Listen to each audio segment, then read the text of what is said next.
Good morning, everybody. Thank you for the opportunity to be with you this morning, and I hope the presentation that I'm going to give to you today is going to be an interesting one. Just a little bit of background as to who I am. I'm a geospatial specialist. I've been in the GIS industry, or the geospatial information systems industry, for the past 35 years and more. My focus has always been in the development of geospatial information to assist with socioeconomic development in South Africa, but also to assist with more effective decision-making in our country. And as a consequence, as a company, we focus very extensively in looking at the collecting of information on townships and shopping malls, and more recently working with the Market Research Foundation to look at the spatializing of the media all product survey and to allow it to be mapped and utilized in an integrated fashion in making decisions about townships and shopping centers. So the presentation that I'm going to give you today will cover a number of things. One, it'll give you a picture of the character and extent of townships in South Africa. It'll also give you a glimpse into shopping malls and more specifically in relation to townships and their potential to contribute towards economic development in the townships and outside of the townships as well. And then what I hope to be able to do is just to show you some of the power of the integration of the media all product survey or maps into a geospatial format, to integrate it with townships and shopping malls, to give you an idea of how it can be utilized in decision making.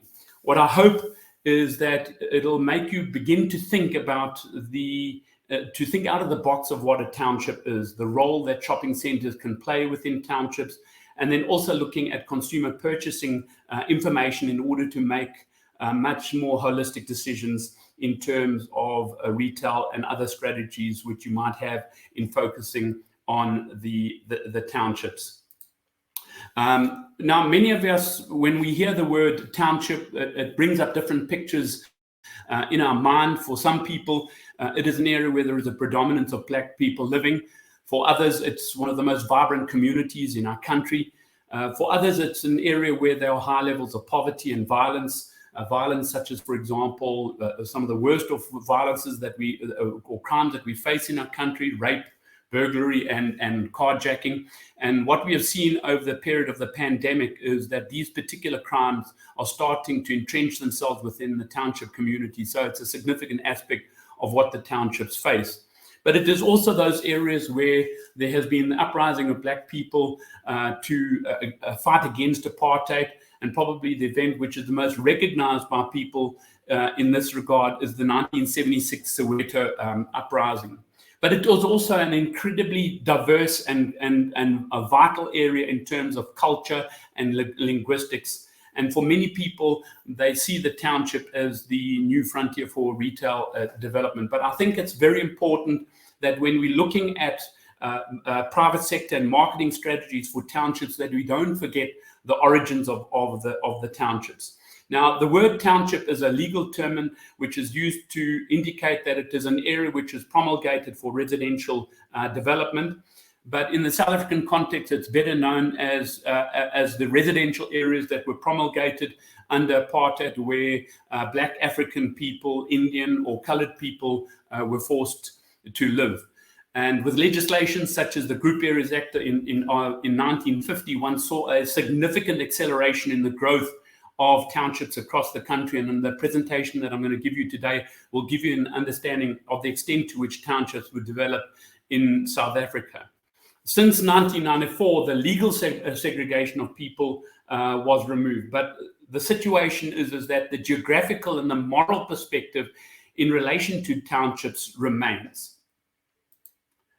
Now, probably the most iconic township that we have in South Africa is Soweto. Southwestern Townships is its original name. What many people will not know is that Soweto is made up of 53 urban townships in itself, from Klipspruit through to places like Orlando, through to Protea Gardens in the south, Jabulani. So it's a very, very large area made up of these different residential townships. And if one looks at 2020 demographic estimates for Soweto, you see that there are about 355,000 households, and this is based on 2020 estimates. It has a total population of over 1.7 million, which means that the average household size of people in the township is around about 4.8 people. Now, if one looks at the land use in this area, one sees that around about 91% of the population lives in what we call formal residential areas. And the map that is coming up now, you will see that it is those blue areas that are on the map. Now, these areas are made up of RDP box-type houses, but it also goes through to middle-income type housing, and there are also areas of luxury housing within Soweto. Now, only about 4%, or about 65,000 people, live in the informal settlements, and these informal settlements historically have developed on the periphery of the townships. Now, these informal settlements don't include the significant number of informal dwellings that have been established in the backyards of many of the residences in Soweto, and as we see in many other townships in South Africa. We also see that in the Soweto area, about 4% of the people still live in hostels. Hostels is a factor that rose through apartheid planning, but it also in association with the mining industry. And although there are still hostels within the Soweto area, they are starting to be removed, torn down, and some of them are being revamped in more recent years to make them family units. So there are commercial and industrial areas within Soweto, but what we find within many townships, including Soweto, is that there was not enough commercial industrial areas developed in order to support the size of the population in those particular areas, and that has had an impact on the purchasing behavior of people living in townships. What is often quite shocking to me is that you often find that although townships were historically areas where black people lived, or colored people, or Indian people, and were possibly of the lower per capita income categories, things like, for example, recreational facilities and parks were not provided in those particular facilities. So in a population of 1.7 million people, which is Soweto, there is no formal parks or recreational facilities in the township. And I think that this is something that we need to start addressing significantly in the township areas. Now, if one looks at the living standard measures, or the dominant living standard measures in Soweto, this is the 2021 living standard measure data. It comes from the MAP survey. We've been able to take the MAP survey and model and map the data down to a very detailed level. And one is also able to model the socioeconomic measure as example, if that is the composite index that you'd like to utilize. If we look at the Soweto situation, 76% of the population fall into LSM6. Now, this is not surprising because, in essence, the LSM6 has become known as the township LSM. So a majority of the people in Soweto or elsewhere in the country, when you look at townships, fall into LSM6. 4% of the population in Soweto fall into LSM7, 9% into LSM8, and 4% into LSM9. Now, although there are no LSM10 dominated areas in Soweto, there are about 4% of the, 0.6% of the population, or the households in the area, that fall into an LSM10 household. And what one sees is that if you do a comparison between 2018 and 2019, there has been an improvement in the number of living LSM10 households in Soweto from 0.4%. Now, between 2018 and 2019, 60% of the households have remained the same, that remained in the LSM6 predominantly. And what we have shown more recently with our research is that the higher per capita income households have started to move out of the townships. Not too far away, they've generally moved to the higher per capita income townships on the periphery of the townships, because they have got family members that are still there. They've got community association with the townships, and also to see what potential economic opportunities arise there. What we also see from research is that 81% of the township population has indicated that they are going to remain within the townships. And this is for a number of reasons. One, is that in some instances it's a poverty trap, but in other instances looking at opportunities, economic activities, especially as there is development such as the development of malls in the townships.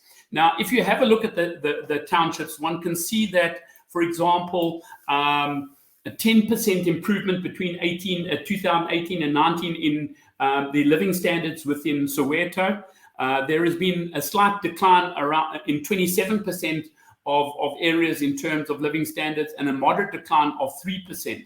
So there hasn't been any significant improvements in Soweto, and there hasn't been any significant declines in terms of living standard measures in this particular township. Right, now, if we look at the distribution of townships in South Africa, we have got approximately 530 townships in South Africa. The largest township, of course, is Soweto, with, as I've mentioned before, about 1.7 million people based on 2020 estimates. There are also 4 townships that have between 500,000 and 1 million people, and these include Tembisa, Katlehong, and Shoshanguve in Gauteng, and then Khayelitsha in the Western Cape. There are also 8 townships in South Africa that have between 250,000 and 500,000 people, and the bigger ones of these include Umlazi in KwaZulu-Natal, Mamelodi in Tshwane, Mangaung in Free State, Ibaya in Gqeberha, the Mitchells Plain Township in the Western Cape, and Alexander in Gauteng. Now, all of these townships that I've mentioned are African Black. The only one that is not African Black is the Mitchells Plain, which is a coloured township. So in terms of the remaining townships, we find that 90 of the townships have between 50,000 and 250,000 people living in them, and the remainder, the 424,000, have less than 50,000 people in them.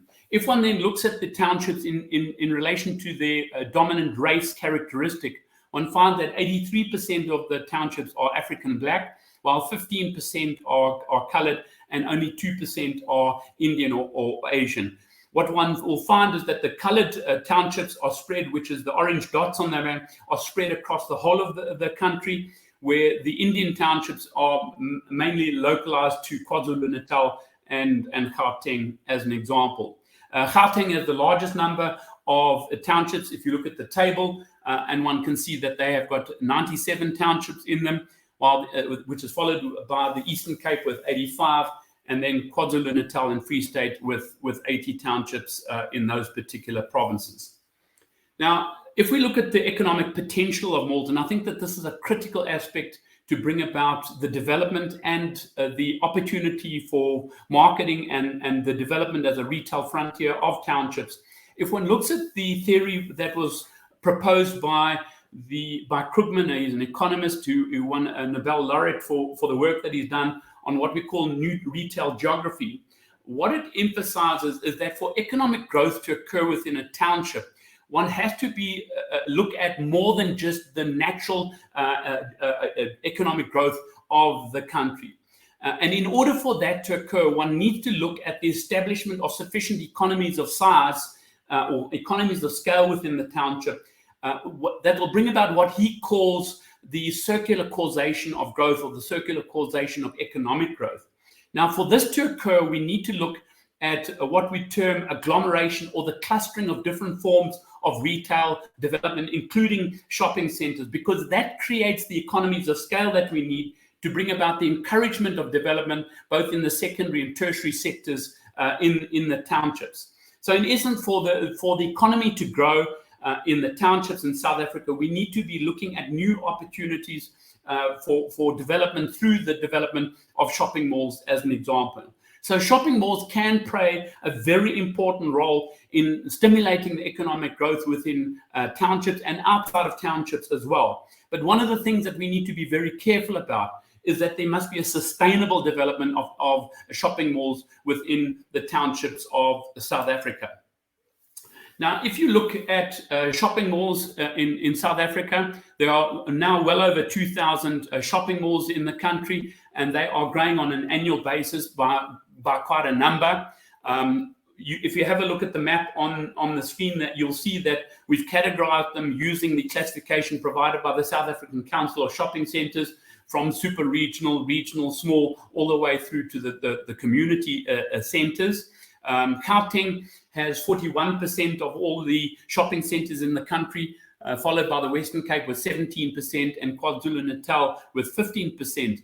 And this is really reflective of the gross domestic product or the economy of these different provinces. What we've also been able to show is that in certain instances, there is a disparity between the number of shopping malls and the size of the economy in these different provinces. So, for example, in the Western Cape and Gauteng, there is generally an oversubscription of shopping malls in those two particular provinces. But when one looks at other provinces, like, for example, Eastern Cape and KwaZulu-Natal, there's still opportunity for shopping malls to contribute towards the development of those particular provinces. Gauteng, for example, has got 9 super regional shopping centres, followed by KwaZulu-Natal with 2 and the Western Cape with 1. And if one looks at this pie chart, one can see that the largest number of shopping centres that we have are convenience centres. Convenience centres make up 40% of all the malls, followed by neighbourhood centres, which make up 32%. And then the last one is, the next one is the community centres, which make up 15% of all shopping centres in the country. If one looks at the situation of shopping centres within townships, there are only 196 shopping centres in the townships of South Africa. So that only makes up 10% of all shopping centres in the country. Another way of looking at this is that only 83 of the 530 townships, or 16% of the townships, have a shopping mall. Now, if we know that this is the area, that the townships are the areas where there is the greatest need for the upliftment of people, we need to be looking more effectively at how shopping centres can be used in order to bring about not only the economic development of the area, but the uplifting of the livelihoods of people within townships, and it could make a significant contribution in that regard. So on the other side, we've been looking at a lot of the demand side. We've looked at the supply side from a point of view of where the shopping centres, but another supply side factor that one needs to look at within the townships of South Africa is the retail side of things. A retail census which was done in South Africa in 2018 shows that there are 81,000 FMCG outlets in all of the townships, mainly the townships in the major metropolitan urban and urban centres. If one, and this is what is reflected in terms of the different major metropolitan areas in South Africa of Gauteng, Durban and Cape Town, that one can see the concentration of these retail outlets within the townships. If one looks at the situation in Soweto, and this, is just a table which gives you a reflection of the number of retail outlets, FMCG retail outlets, that occur in all of the major metro and urban townships in the country. There are 34,000 the spaza shops, as an example, over 34,000. There are over 14,000 specialized stores, and there are close to 13,000 fast food outlets in all of the different townships in South Africa. If one looks more specifically now at Soweto, this is a map which shows the different types of retail facilities that occur in Soweto. The green dots or the green triangles that you see on the map are the shopping malls. And a question that always comes up is to what extent does the development of shopping malls within townships have an impact on the smaller retail trade that happens within those particular areas? There is no doubt that there will be an impact, but what one sees, for example, in the Soweto situation is that you've still got a very vibrant retail sector within the township. So, for example, there are a total of 7,400 outlets within the Soweto area. 2,400 of these are spaza shops. Just over 2,000 are fast food outlets. And then you've also got, for example, just over 1,300 specialized stores within the greater Soweto area. So now, just to tell you a little bit about the Marketing All Product Survey, or MAPS. MAPS was developed by and implemented by the Marketing Research Foundation. It's probably one of the most comprehensive surveys of its type in relation to looking at providing comprehensive data on brands, products, media, travel, lifestyle, consumer behavior. As some of you will know, it's the modern version of the All Media Product Survey, or AMPS. How the survey works is that it's subscriber-based. You can subscribe to it and become a participant, not only in getting access to the data, but you can also contribute your own questions to MAPS on an annual and a quarterly basis. And we are partnered with the MRIF in the spatializing of MAPS.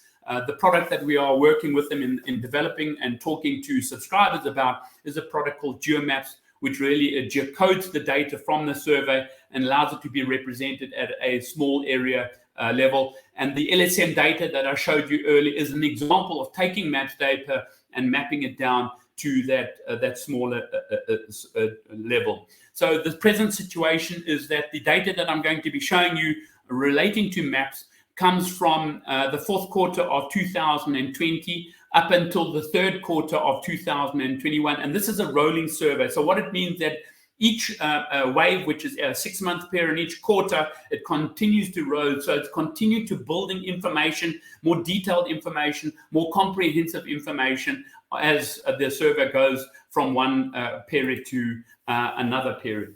So in total, the MRF does 20,000 face-to-face interviews across the country. They also do 10,000 leave-behind diaries to get much more detailed information on consumption patterns in relation to products and services and brands. The map that you see there it shows a picture of the distribution of the sample, and this is probably one of the most comprehensive surveys of its type that we've ever done in South Africa. It covers all of the metropolitan areas, it covers all of the major urban areas, and it also goes to the smaller towns and the more populated rural areas. So it really gives you a very good understanding of the consumption patterns of people across the country.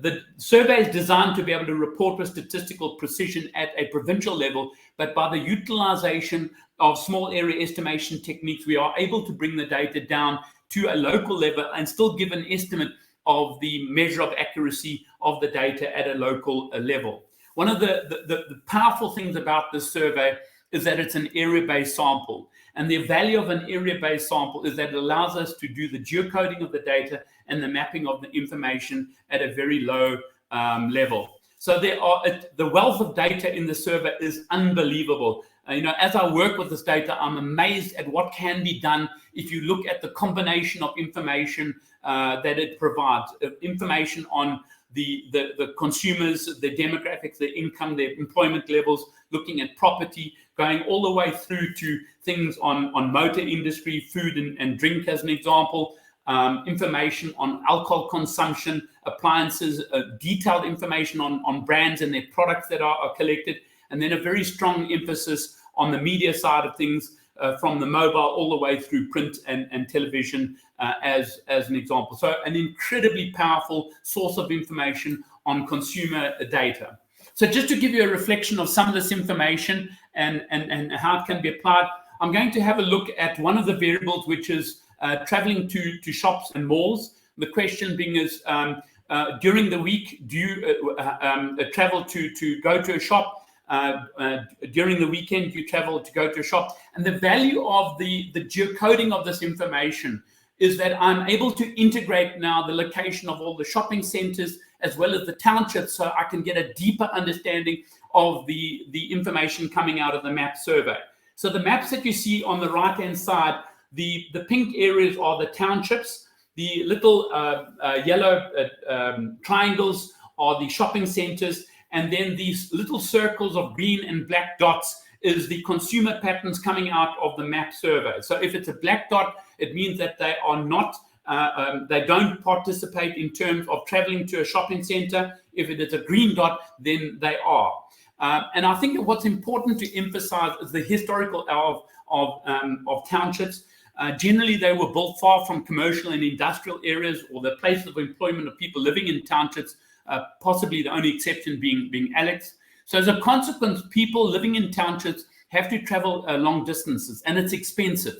So they have to think very carefully about the cost of travel, and their purchasing behavior. The introduction of minibuses has made a difference in terms of those costs, but it is still far away from where people live and work, and there is a cost associated with that. Over and above that, there is a scarcity of commercial areas in townships, which often forces the township consumer to buy from another place. So township residents, or 74% of township residents have said that they generally consume from outside of the township. So the relatively few shopping centers that have been developed in townships make people think very carefully about their shopping habits because of the cost of travel for them to move around. And what we have been able to show with the integration of this information is that the proximity of consumers to malls does make a difference. So the more accessible a mall is, the more likely that people will purchase more frequently. So having this background, one can start to then developing marketing and product strategies for particular brands. For example, knowing that the traveling patterns of township consumers, one can start to then develop appropriating mall and outdoor advertising campaigns. If one then moves from the situation of looking at it on a weekday situation, one can see that there is quite a lot of shopping within the townships on a weekday level. What's interesting to note in the table is that 34% of the township resident travel to shops during the week, and only 25% of people on the non-side of things. When one looks at it from a point of view weekends situation, 42% of township residents shop over the weekend, and 31% in non-township areas. And this is a classic example of when you are having to do a lot of traveling in order to get from your place of residence to your place of work, that you have to think very carefully about about when you're going to do your shopping in a particular area. If we now move on to the next slide, one can see that during the weekend, there is far more weekend type activity happening within the townships, because this is the time when township residents have an opportunity to think about what they need to purchase from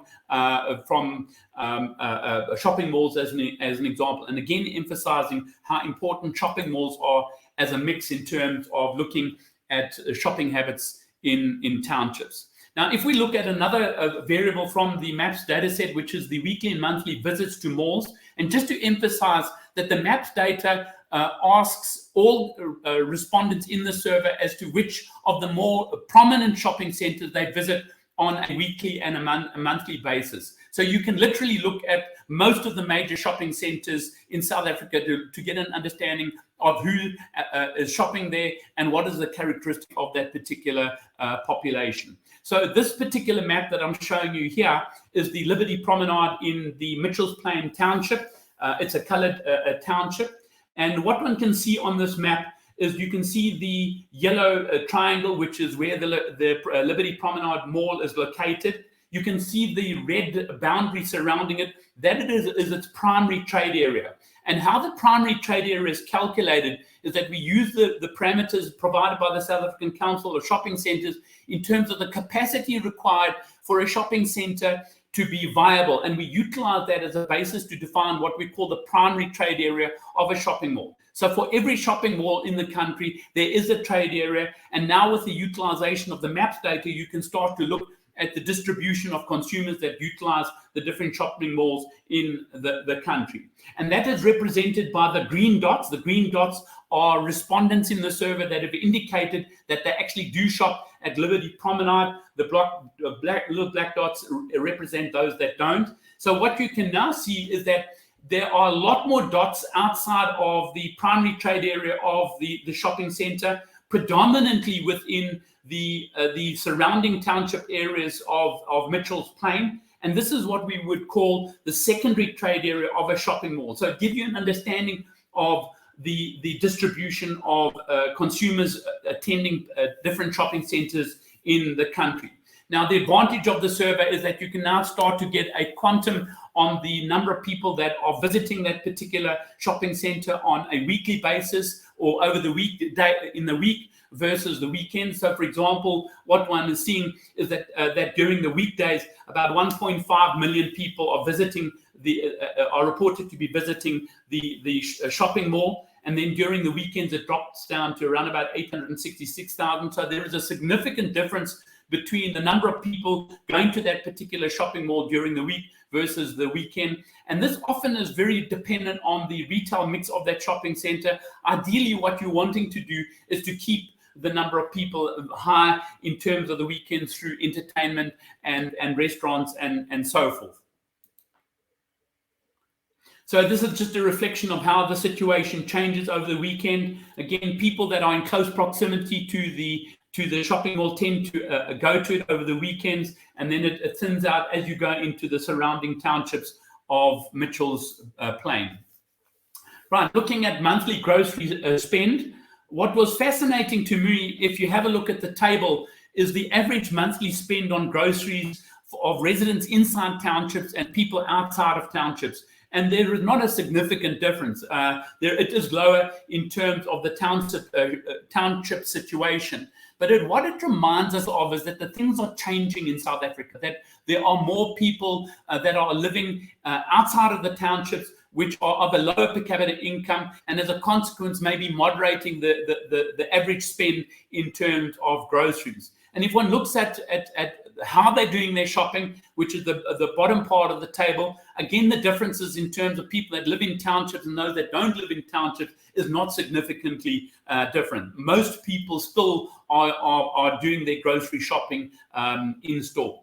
And what the map shows you is the distribution of that spend in terms of the Cape Peninsula in the Western Cape. So the southern suburbs of the Cape area, which is these areas over here, one tends to find that the grocery spend is higher, 2,000 plus. The situation in these township areas over here, which includes Khayelitsha as an example, is 1,000 to 2,000. And again, the emphasis being is that one has to look at this relative to the size of the households in those particular areas to get a clear understanding of the per capita spend which might be occurring in those particular areas. So it gives you a very good understanding of what is happening in terms of monthly grocery spend in these different townships across the country.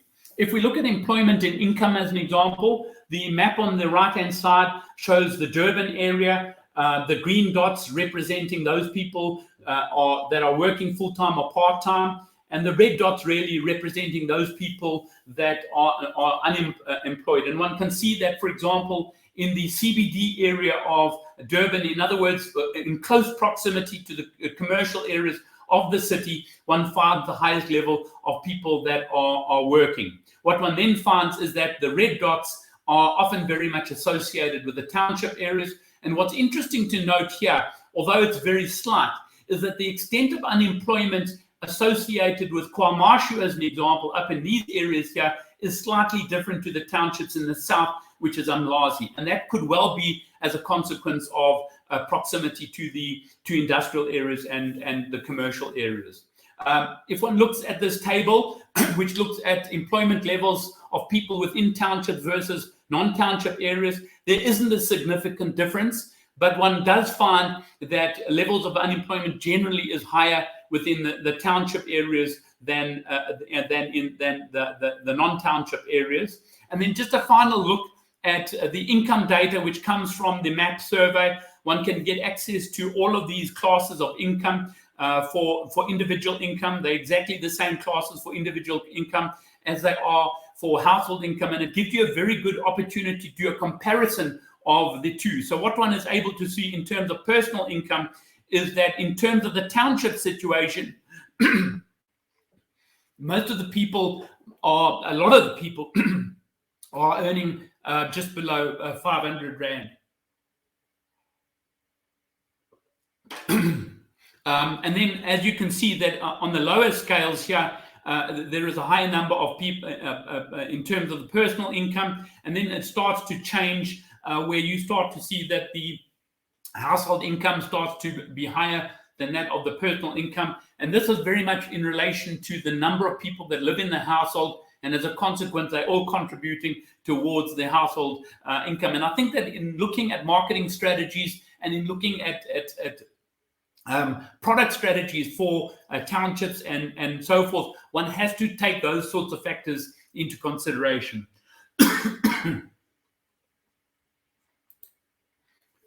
Okay, so just the last variable that I'd like to focus on in this one is just to give you an idea of some of the consumption patterns, some of the variables that are available in the MAPS survey.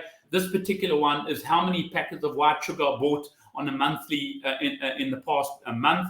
What's fascinating to me is that if one looks at the average number of packets being purchased in a township, it is slightly higher. This is white sugar, slightly higher than that of the non-township areas. But what is also evident if one looks at the circular areas is that there are also areas where there is no purchasing of white sugar. And often this is the areas like informal settlements or low per capita income areas, such as, for example, in Mamelodi, in Shoshanguve, and also in the CBD areas of Pretoria as an example. Right, so where to now? Well, you will have heard and you would know and you would have seen that townships really are a dichotomy of opportunity and struggle. And the reality being is that the struggle of the people of the townships in terms of improving their livelihoods and their living conditions is something which is of significance. It's a challenge that needs to be addressed both politically, structurally, and morally. However, there is still opportunity for the development in townships. It is seen by many marketers as the new frontier, as especially the disposable income of residents increase and their livelihoods are improving.